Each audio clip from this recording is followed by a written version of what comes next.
Blog Talk Radio. Welcome to Voices for Change 2.0, the only podcast that focuses on mental health while mixing in movies, music, books, sports, and pop culture. Here are your hosts, Rebecca and Joe Lombardo.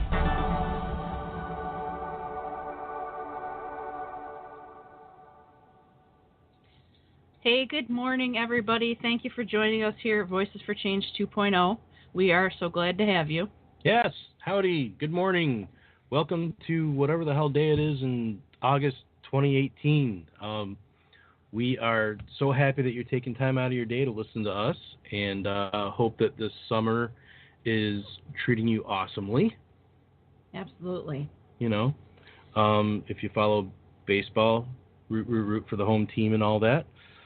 Yeah, unfortunately, we're having a little trouble rooting for the home team this year. Yeah, it's Poor been a little Tigers. rough. Yeah. I started the season out strong watching it, but kind of faded off as I learned that they were doing terribly. Yeah.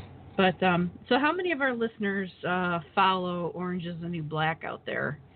I'd really like to know. I know that it's a bit. I'd be. Not exactly accurate if I said that it was a bit racy. It's a bit more than just racy. Yeah, it's one word to describe it. It's multifaceted. Yeah, I mean, there's times that there's this stuff going on that I'm still just a baby about, and I can be just a total prude. And you start an episode with naked girl doing her business, and I'm just like, oh my god, I can't deal with this. But the storylines and the people the actors have just really drawn me into it, and we were so excited about season 6, and we're not going to talk a whole lot about it because we don't want to ruin it for anybody who hasn't seen it. Yeah, we don't want to spoil it for anyone. But we were so excited about it, and we watched it, and it just didn't go over. It was rough. Yeah, I mean, it wasn't the worst thing we ever saw. It seemed. You watch the full season, it seems like it wants to keep going. Like it didn't completely. Didn't answer any questions. Yeah, you're left really hanging at the end of it. Not in a cliffhanger way, but more in a what? Yeah, like you didn't get any closure on stuff. And not only that, but I'm sure you all, even people who haven't watched, know by now that there's a lot of people missing. Mm-hmm. The first 5 seasons had this great ensemble cast that you were really, really into, and the last season just kind of took a few of them, and you're missing a lot of the dynamics, and I don't know. Scared everybody else to the wind. Exactly. So what we thought we would do, just for the heck of it, we don't know if we'll get anybody involved in this, but we'd love to hear your what's the word I'm looking for? I'm suddenly spacing input? out. Yeah, your input on your feedback. Your feedback on Orange is the New Black. So just tag us at #VFChange if you want to talk a little bit about Orange is the New Black. We might get a couple of comments on the air. We'll let you know. I've got Twitter up right in front of me. She does. I'm sitting right next to her. I can see it. So if you want to tweet to us, go for it. We're watching. Yes. So today we have a great show in store for you. I only recently connected with our guest. She sent me quite a bit of info to get a feel for her story, and it was all fascinating. Both she and her husband have been through some of the worst of times, the most difficult things you could ever anticipate having to deal with in your life, and they've really come out on the other side both stronger and more focused on helping themselves and helping other people. And, that's kind of what we're all about here. Voice for Change 2.0 is helping other people. So we're really excited to have her on the show. So please welcome Megan Aronson. Hi, thank you so much. I'm so excited to be here today and to just be part of what you guys are doing. I just think it's amazing that you are using your own personal experiences to reach out to help other people and make a difference with this podcast. And I am just thrilled to be here. Thank you so much. Well, thank you. We are thrilled to have you. Absolutely. Thanks so much, Megan. And I'm going to try and hopefully speak okay today.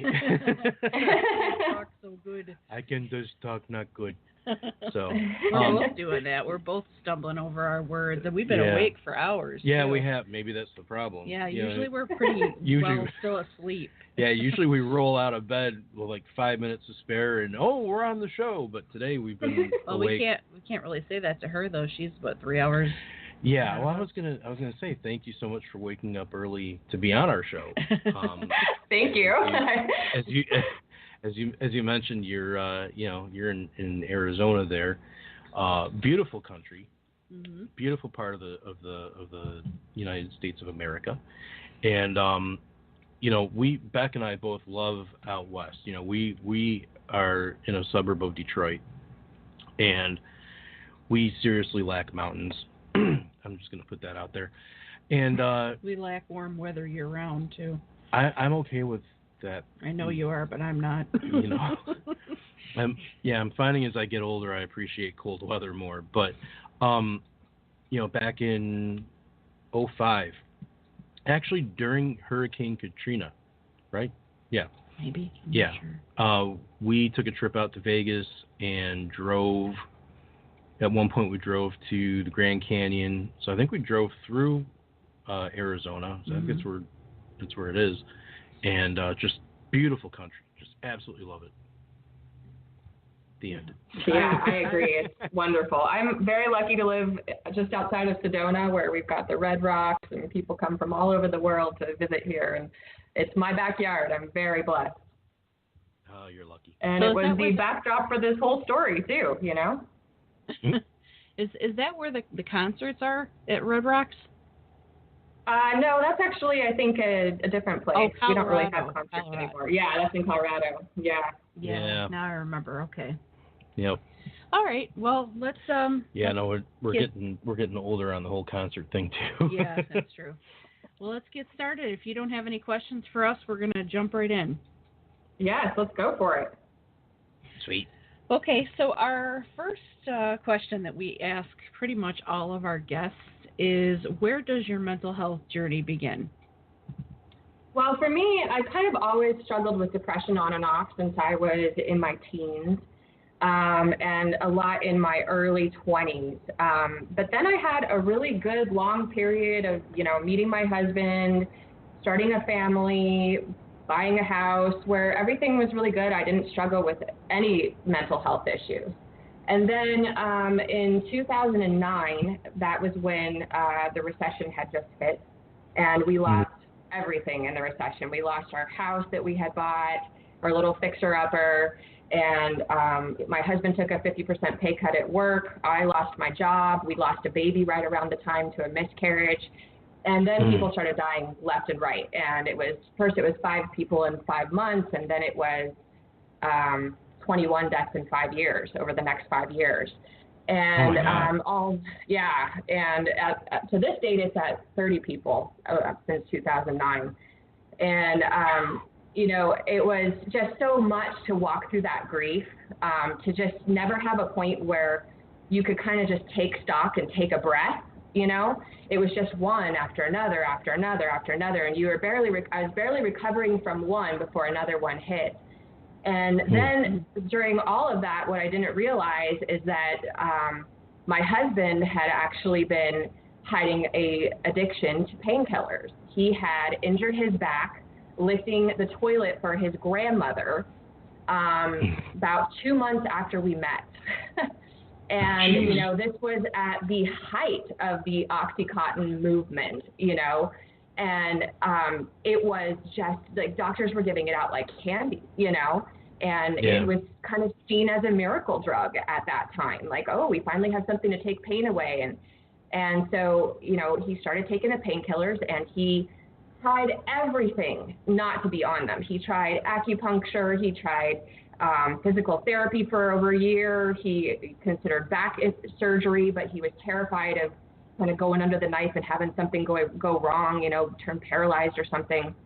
And so finally, we just kept going back to the doctors and back to the doctors, and they were like, you have three choices. Your three choices are you can stay on the pills for life, you can have back surgery, or actually that was pretty much the two choices. Those are your choices: stay on it for life or have back surgery. And he even tried like spinal taps that gave him these spinal headaches that were like debilitating, and put him in the hospital. And they didn't work. They were like kind of like an epidural. And we went back to the doctors over and over, and I would ask them. I remember clearly, are there long-term side effects? Is this addictive? And they're like, no, you're gonna be just fine. And that'd be great. So. Yeah, over the next 5 years, he slowly became more and more addicted, needing more and more and more of the drugs. And I had so many different interventions with him. I really thought that my love could save him. I really thought that if I did the right things somehow, if I changed who I was somehow, if I behaved differently somehow, that would change him and that would inspire him to change. And, I did everything that a typical wife of an addict would do to try and control and twist and manipulate and, ultimatums and interventions, and nothing worked, nothing. And eventually, we had reached a point where we had moved 5 times. He had lost several jobs, and we finally just had to downsize completely into a really small rental house. And we were at the point then where it was like, just barely getting by, paycheck to paycheck. And I, somewhere in there, discovered that meditation was a really big tool for me to my recovery. I figured out that it actually came from reading the book Eat, Pray, Love, if you can believe it.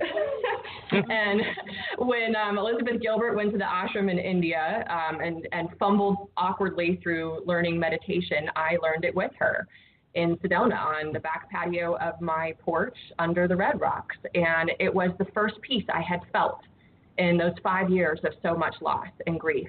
It was finally a moment's peace. And so I started kind of sneaking away to the corner of my bedroom every morning to just have that stillness and do it more and more every single day. And then eventually that started to build up courage and strength in me. I started to remember who I was, apart from the addiction, apart from the grief, apart from the losses. And it gave me the courage to finally start pursuing my own dreams. So coming from that, I kind of started to get this sense that he was at a point where things were getting deadly. I started to get this feeling like, I can't look away from this anymore. I can't, I had kind of created myself a little bubble. I think that's a coping mechanism that we all use, a lot of us. And I was just kind of like, I'm only going to look at these things happening over here that I like, that are pretty,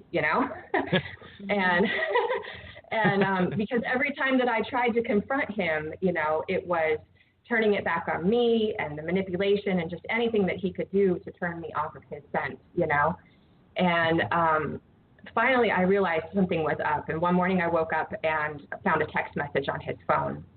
And it said, it was from his dealer, basically. And it was just like clear as day in my face, like, hey, there's something more going on here. And I started to think about what I needed to do. And I remember I sat down on the couch one morning. I was watching an episode of Oprah's Super Soul Sunday. And Maya Angelou was on that day. And she said, when people show you who they are, believe them. And the moment I heard that, I was like, it was like all the blinders came off. And I could finally admit to myself, he is an addict. And that is not going to change. I can't change that. I'm powerless over that, And if anybody could change it, it would have been me. Our love was so powerful; it had carried us through all those deaths. I thought it could change his addiction, but it couldn't. And, the other thing that I heard right around that time was this age-old cliche almost, but the definition of insanity is doing the same thing over and over and expecting a different result. And so I kind of just started percolating on that, and realizing, I've been doing the same thing over and over and expecting a different result with all these interventions and ultimatums. And finally, I went to bed one night, and I was really just praying that I would finally be able to see with my own eyes what he was doing, because I didn't have just really definitive evidence. And when you're married to an addict, like, you stop believing in yourself because you're told so many lies all the time. And I really had to learn how to believe in myself again. And so I knew that the only way that I was going to be able to make a change in my life was if I saw it with my own eyes. So I stayed up that whole night watching him breathe and not breathe, and just sitting watching him on the end of the bed. And I was counting the seconds between his breaths. And it was 30 seconds, 50 seconds, 60 seconds before he would take another breath. And all of a sudden I realized I was watching a man who could be about to overdose any moment. Mm-hmm. And he was lying in bed next to me after all these deathbeds that I had sat on. Now my bed was maybe going to be another deathbed. And I sat there and watched him waiting for each next breath to come. And finally, the strangest thing happened. I didn't jump up to wake him, to have another intervention with him, to give him another ultimatum. I just more deeply and deeply accepted that I was powerless over his addiction. And I had just this faith that everything was going to happen in the right time and the right way. It just didn't feel like he was going to die right that moment, So I got back in bed, I closed my eyes, pretended to be asleep because I knew he was going to be up.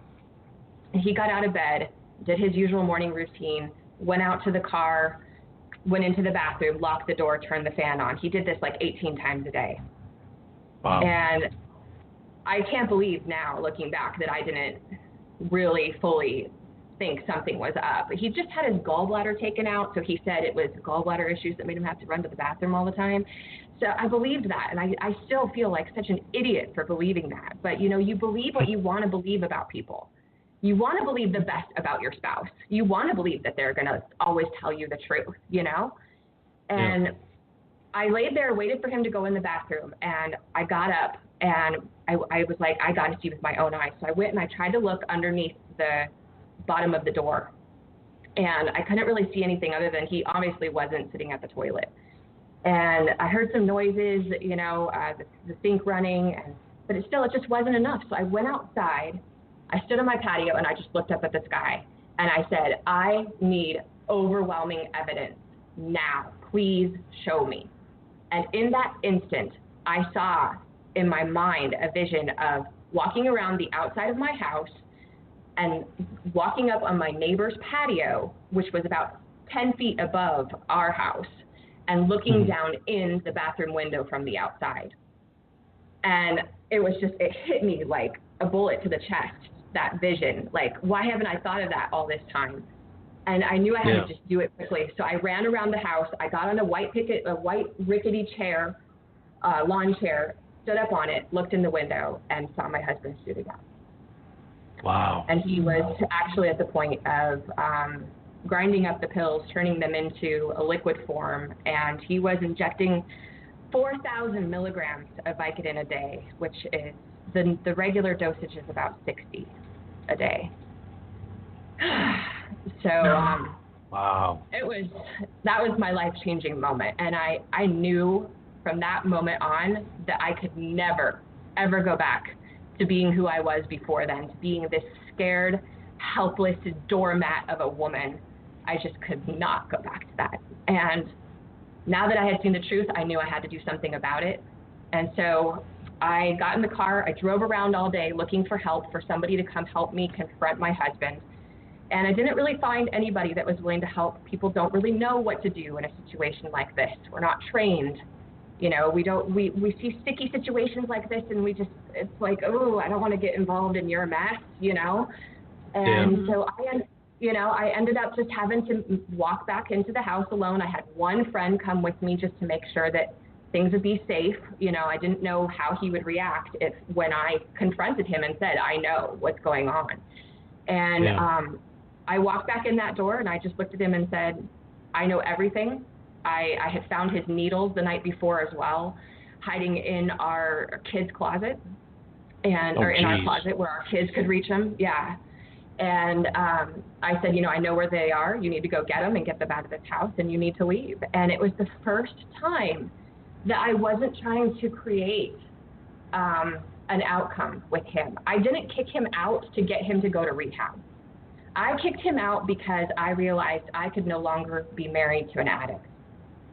And I was in a cycle of self-abuse, being in that situation, letting myself be lied to every day, letting myself be, believe the lies and believe that I was the one that was wrong always. It was just turning me into someone that I wasn't. And when I realized I couldn't change him, I just kind of had to let him go then. And it was shocking.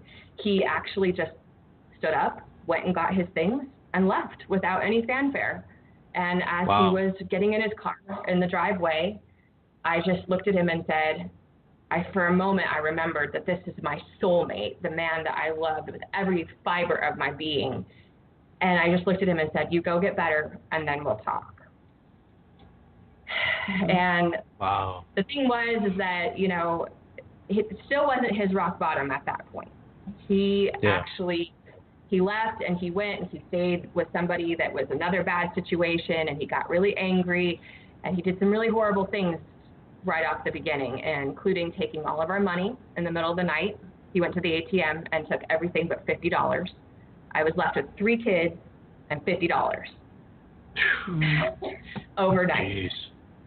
And standing in line at the food bank the next day, just trying to get food to feed my kids. And then his mom calls me up a few days later. I'm sitting outside of the school where all my kids are. I've got a toddler and 2 kids in school. And she calls me, and she's been keeping in touch with him. And she says, Corey just called me, and, he said he really wants to see the kids. And I said, well, you're going to have to wait. You're going to have to give Megan some time, And he said, well, I could just go take him out of school anytime I want. I don't need her permission. So I got in the car, and I jumped out of the car.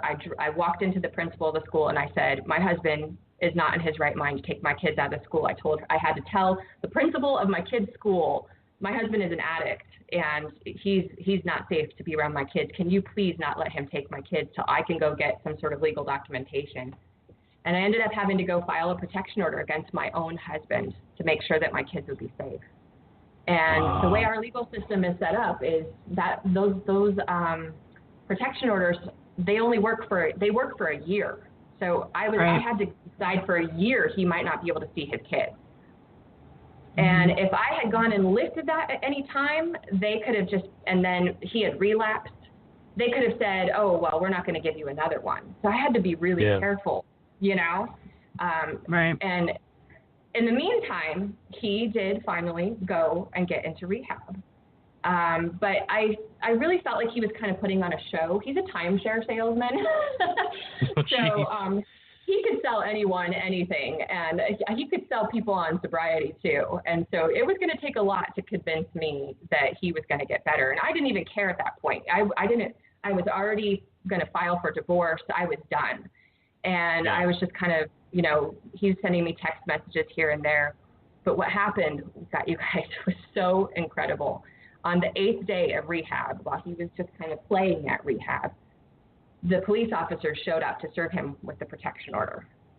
And because it was private property, they didn't have to admit the police officers. So they turned the police officers away. And a couple people came and told Corey, hey, these police officers were just here for you. And he said, what?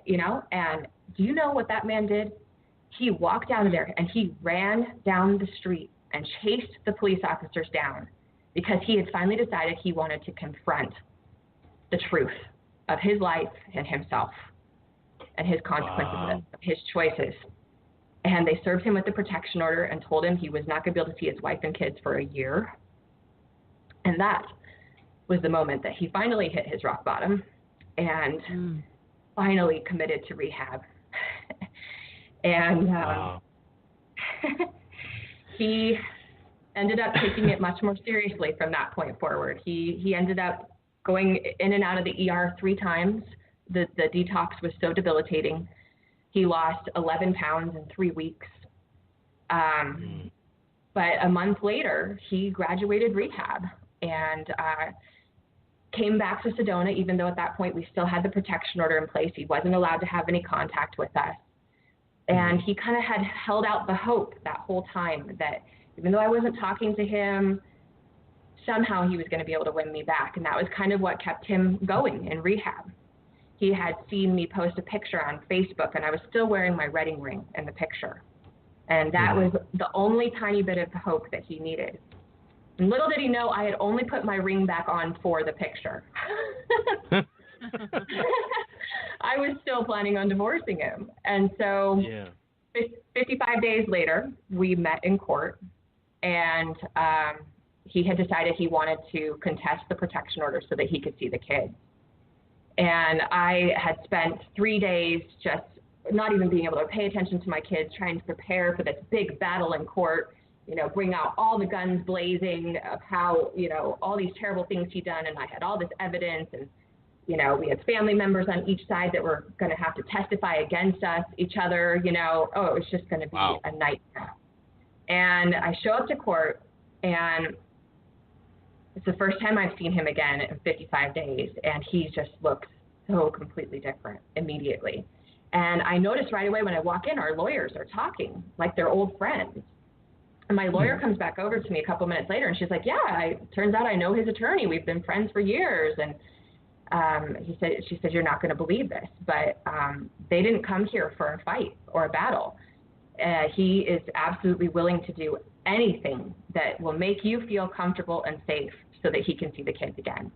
And we would like to offer that instead of the protection order, we put a legal agreement in place that says he has to, go to AA meetings, do random drug testing. He can't drive the kids. He can't pick up the kids from school. You can create the stipulations yourself, and then we'll put it into court record. And if he violates any of those agreements, you can come right back here and reinstate the protection order.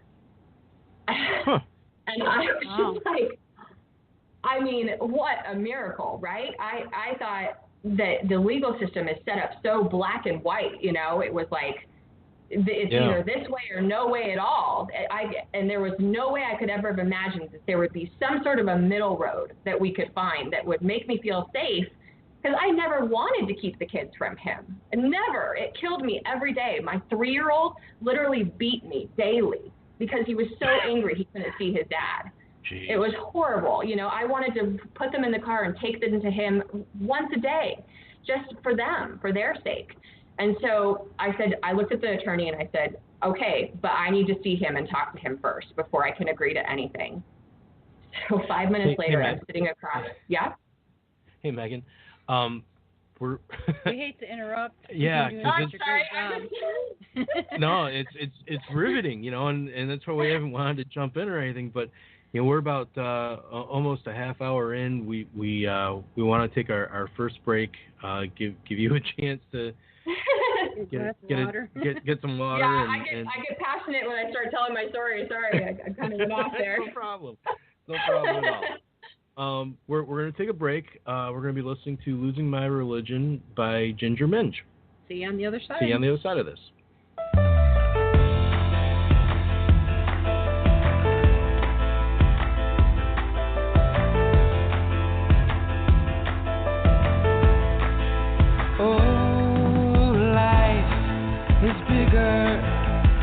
It's bigger than you, and you are not me. The length that I will go to, the distance in your eyes. Oh no, I've said too much. I set it up. That's me in the corner. That's me in the spotlight, losing my religion. Trying to keep up with you, and I don't know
So, hey, welcome back to Voices for Change 2.0. This is Joe. The beautiful woman sitting next to me is my lovely wife, Rebecca. Hello. Yeah, I see the cute little smile on her face when I say up. that. She's so adorable, you guys.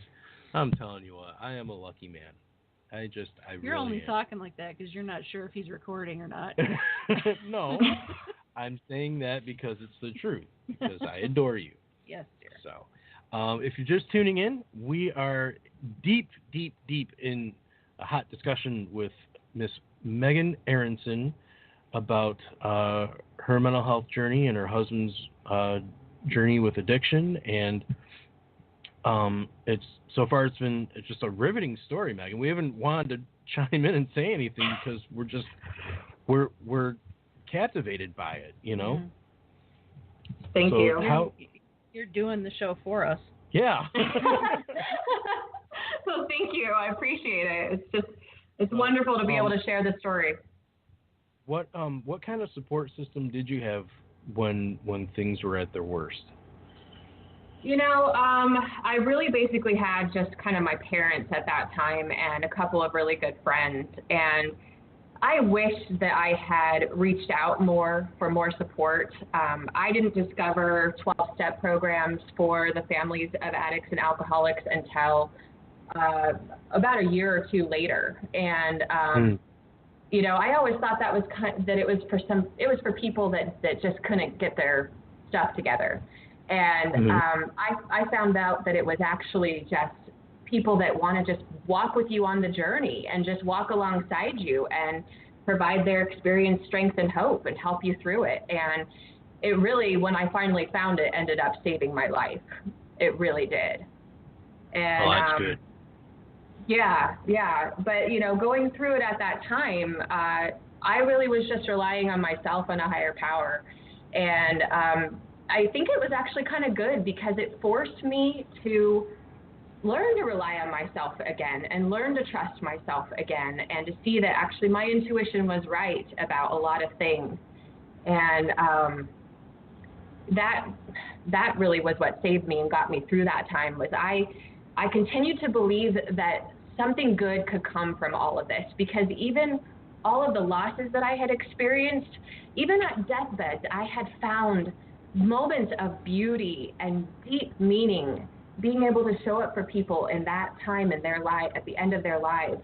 And I knew that even this horrible time of going through this with my husband, that something good could come out of it.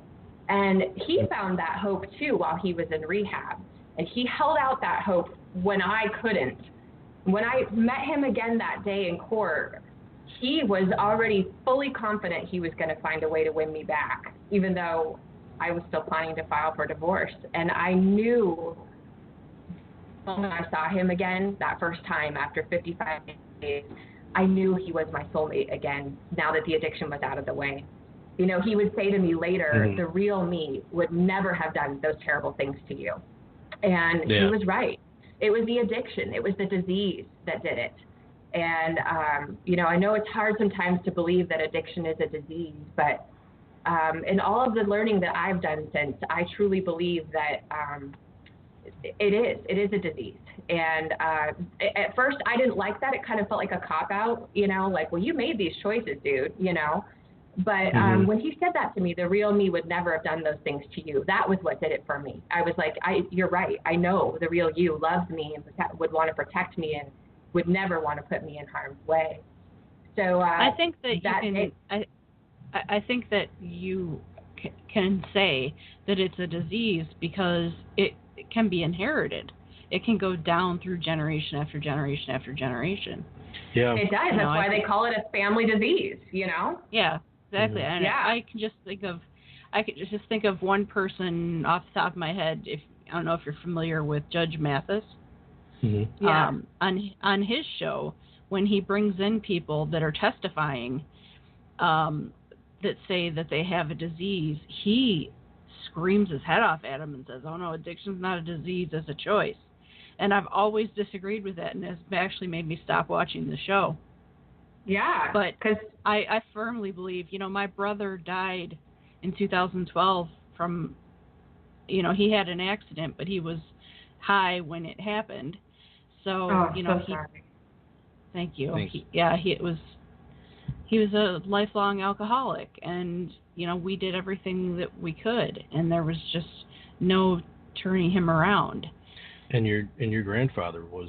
Yeah, and my same grandfather, way. who he was named after, was an alcoholic as well. Yeah. So, And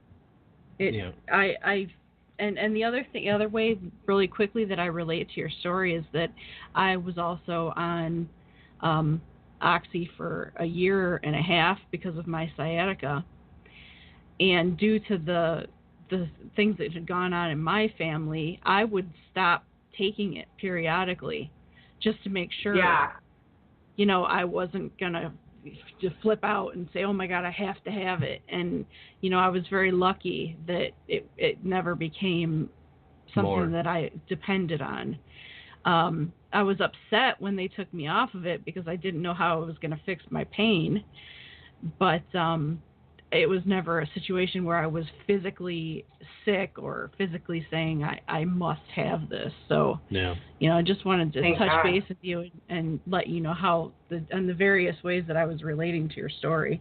Yeah. Thank you. Yeah. Addiction I think the people that don't have a direct interaction with anybody addicted in their life, they don't truly understand how insidious it can be. Right. And that's an issue, like what Beck was saying with Judge Mathis, and addiction's a choice, not a disease, and all this stuff. It's like, well, that's all well and good for you to have that opinion, but those of us that have had loved ones that were addicted to a particular substance, or even if they've gone through it yourself or something, it's not that easy to overcome, No. And exactly. And nobody just decides one day that this stuff is, this alcohol is good, I'm gonna become dependent on it for the rest of my life. Mm-hmm. And destroy my life in the process. Yeah. Right. Exactly. Nobody thinks like that. It's just like with depression. Nobody says, I'm going to be depressed every day and not be able to get out of bed on purpose. That looks like fun. Yeah, exactly. Exactly. And these drugs, especially opioids, 1 in 4 people that are prescribed opioids become addicted. That is a problem with the drug, just as much as anything else, I mean, we now know these drugs are highly addictive.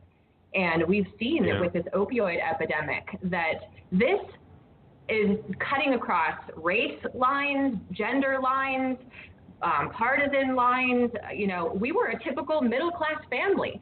My husband was highly functional through all of this, and had a job, and we were respected in the community. And yet he was taken down this path.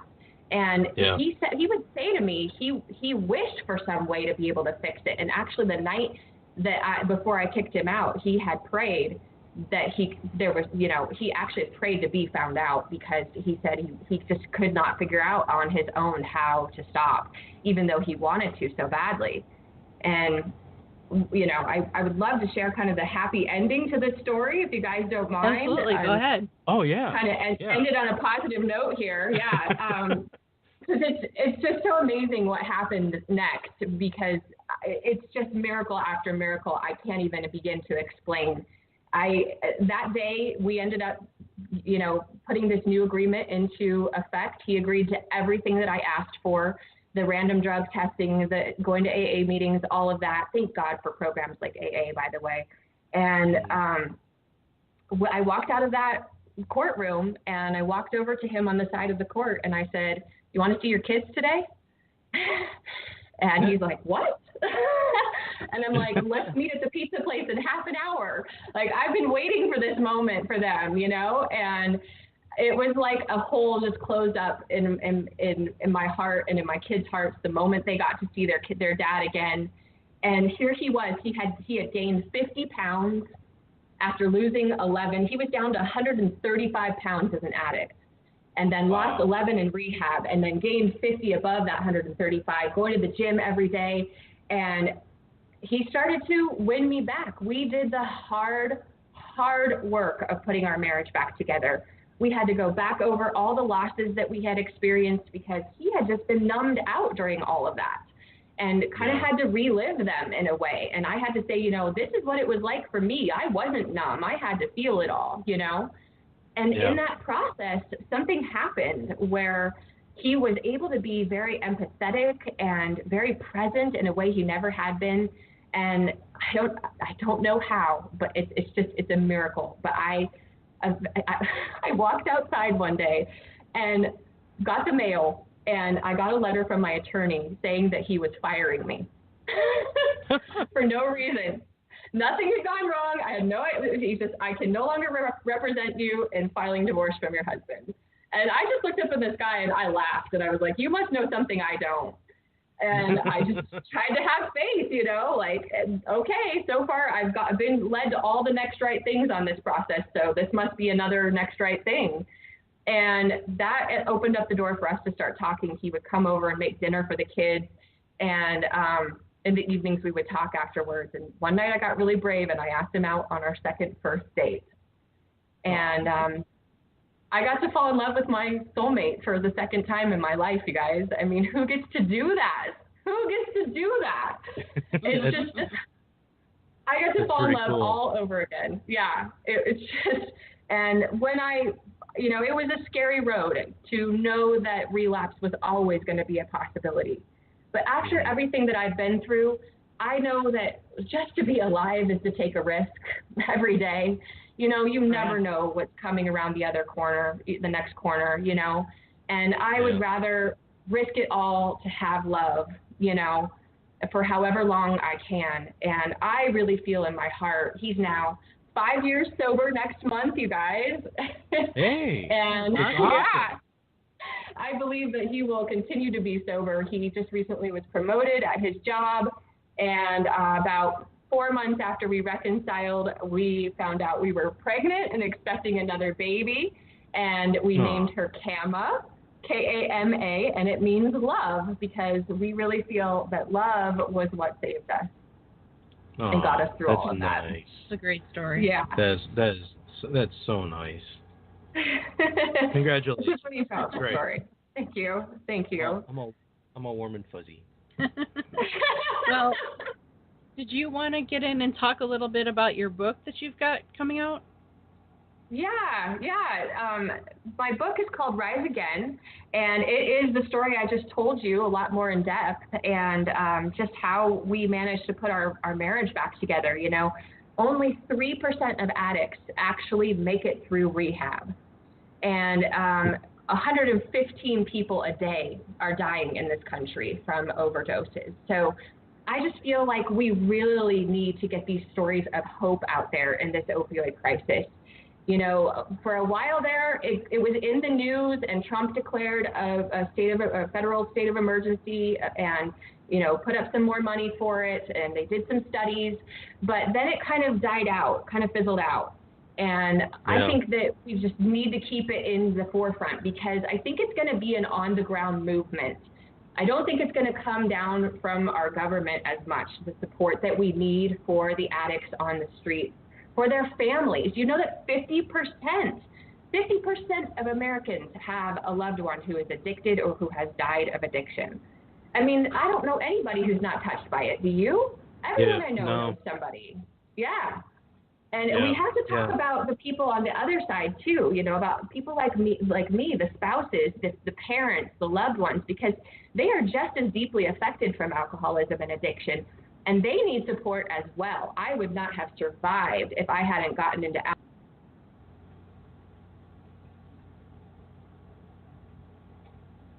from everything that I've been through. Yeah. You know, and I couldn't have done it alone. I had to reach out and get support. You know, that was when I discovered that I had PTSD as well. And right after I had the baby, I got postpartum depression and anxiety. And I tried to do it alone for a year, and, you know, taking all the advice from Dr. Google. And, you know, eventually I really had to learn how to fight for myself and for my joy, and, you know, realize that no one was coming to save me.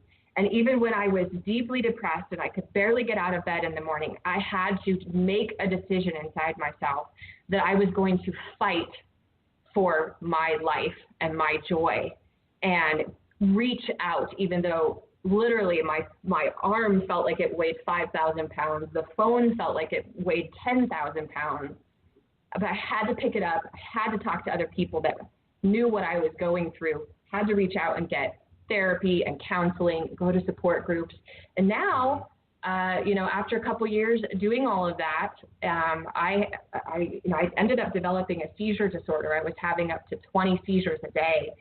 And I have now been seizure-free for 4 months, and I'm fully recovered from PTSD and depression, and I believe I'm healed from the seizures as well.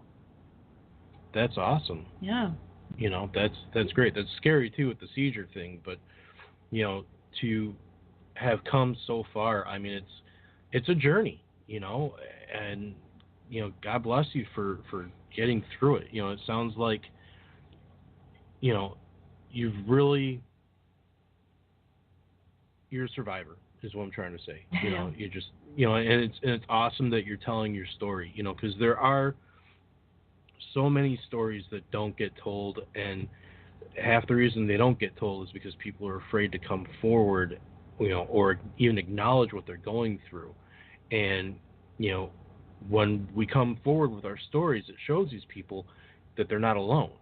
Right, and you don't know what kind of reception you're going to get either when you do come forth with the truth. I know, especially for my own personal case, I was terrified of what was going to happen when everything got out about me.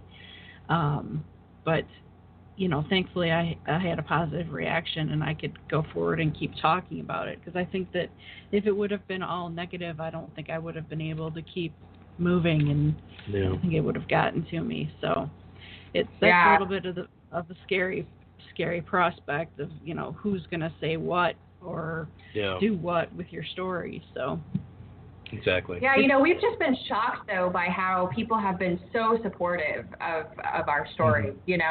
And people want to hear the hope, and I have not gotten any sort of negative response. It's all just been like, wow, if you guys can get through that, then we can get through anything, Exactly. And exactly. Yeah, that's all I want people to believe. Like I have been through literally just about everything you can imagine. Losing my nephew when he was 3 years old, a miscarriage, lots of friends who've died to cancer, now addiction. I've been through PTSD and depression and anxiety. And there's just been so many points where I was at a rock bottom, and I had to make that decision that I was going to fight for myself and dig my way out again and rise again. And that's what I want to leave people with today, is just no matter what you're going through, if you reach out and get support, find the other people like you that have been through a similar experience. There's nothing in the world like sitting in a room full of people who know exactly what you're going through. And if your family or your friends don't understand because they haven't experienced it themselves, that's okay. They just haven't experienced it themselves. Go find the people who have. We are in an amazing community now. You guys have seen Twitter. It's incredible how now there is support out there. You can go just on Twitter and find other people that you can say you're having a rough day, and you'll just get whooshed in on with messages of support and love. And there's groups like Al-Anon and AA and, all kinds of support groups and therapy. And even if you just open up to friends, a lot of times you'll be surprised that if you're honest about what you're struggling with, it gives other people permission to do the same. And you form friendships in that space that are unlike any friendship you've ever had before, that can truly support you and sustain you through any challenge, That's one thing that we've seen for sure with especially the community on Twitter is... Yeah, we've met some amazing people, and I wish I could list off all their names. It would take a whole show. Yeah, it would. Right? But, me too. There's been some amazing people. Yeah, and it's just, you find this true friendship. They say you can't pick your family.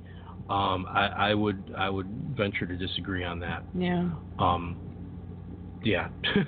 So talk to us a little bit about what's next for you and where, because we've got to wrap it up here pretty soon. So what's next for you and where can people find you on social media? Yes. Awesome. Well, the great news is that we just bought our dream house, which was another really awesome thing that happened this year. And in the midst of that, I also went to a big, huge writing conference in San Francisco and pitched my book to a bunch of agents and editors there. And everybody just really resonated with the story. A lot of them had tears in their eyes telling their own stories of addicts in their lives, a sister, a brother, a friend. You know, there was just hardly anybody that wasn't, that I met that hasn't already been touched by addiction. And so I am just in the final stages of polishing up my manuscript to start submitting it to get an agent and a book deal. And in the meantime, I'm just continuing to share my story like this as much as I possibly can to just continue to give people hope that they can get through whatever they are facing and always, always rise again. I have a blog that you guys can check out, www.meganaronson.wordpress.com. And I just share my life story there very openly and honestly. Whatever I'm going through and struggling with, I try to just be really transparent so that people can relate to whatever I'm going through. And I'm on Twitter at Megan Aronson. I'm on Facebook as well. I've got almost 10,000 followers on Twitter.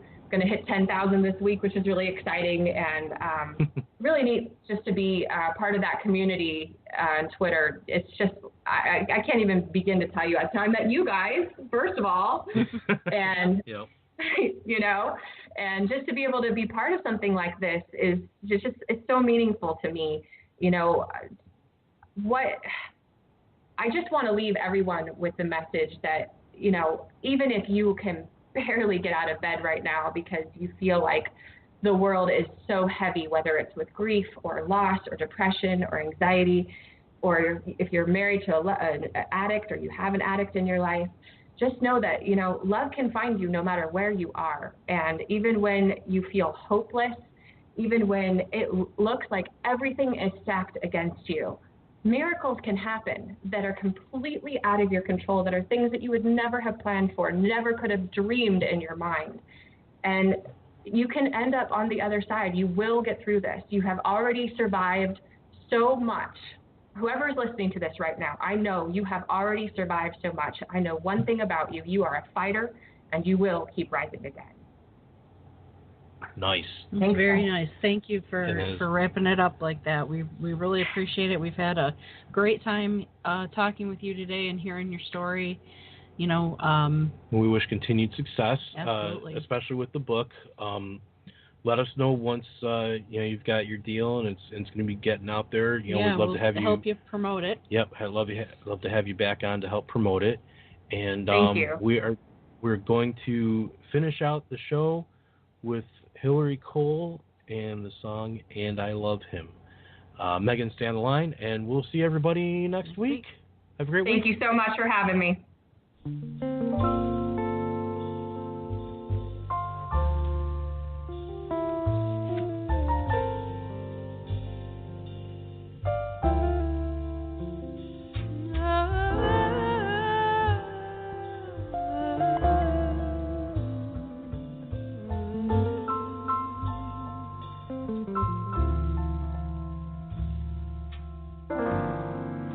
I give him all my love.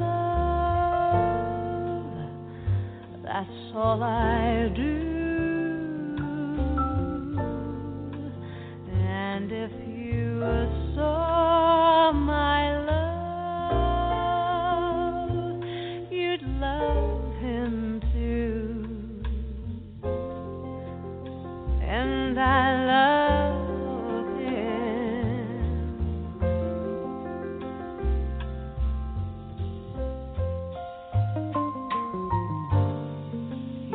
gives me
never die, and I love